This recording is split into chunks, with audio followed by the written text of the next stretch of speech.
রাব্বুল আলামিন বলেন, নিজের বাতিল আকীদাকে গোপন করে সুবিধাবাদীপন্থী অনুসরণ করা আল্লাহ রাব্বুল আলামিন বলেন অবলম্বন করা হারাম।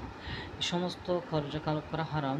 আল্লাহ রাব্বুল আলামিন এই আয়াতগুলোর মধ্যে বলেছেন এবং এত নম্বর পারা, এত নম্বর সূরা এবং এত নম্বর আয়াত, এত নম্বর পৃষ্ঠা আল্লাহ রাব্বুল আলামিন বলেন সাময়িক বিবাহ হারাম।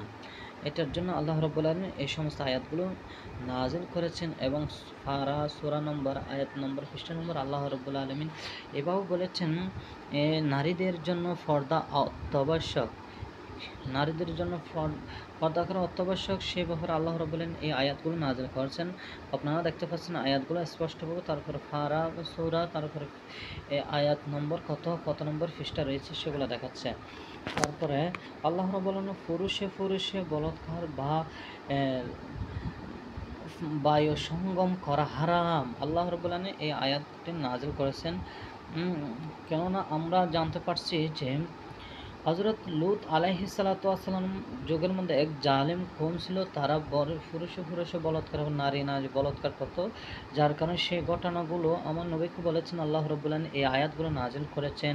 পারা নম্বর রয়েছে, সূরা নম্বর এবং কত নম্বর আয়াত, কত নম্বর পৃষ্ঠা সেগুলো রয়েছে, আপনারা দেখবেন। আসসালামু আলাইকুম ওয়া রাহমাতুল্লাহি ওয়া বারাকাতুহু।